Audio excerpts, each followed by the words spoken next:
OMG, hanggang ngayon may hindi pa rin makamove on. At nagpo-post pa sila na, please huwag kayong mag-comments ng big stickers dahil bumababa ang views ko. Guys, that is not true. Stickers dyan sa pagbaba ng views ninyo. Ang dahilan ng pag-red na mga dashboard nyo ay fluctuation na views, inconsistent.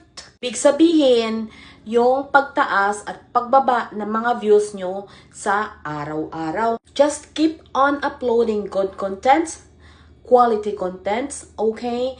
Para malalamangan mo yung mga views mo last month.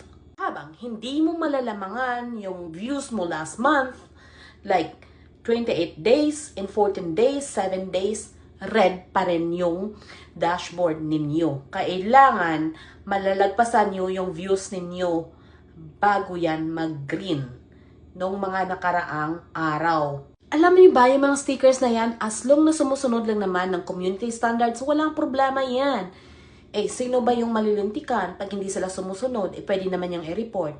Eh, di sila yung nagko-comment ng mga stickers na hindi naman talaga naayon. So, big stickers has nothing to do with your mababang views. Okay?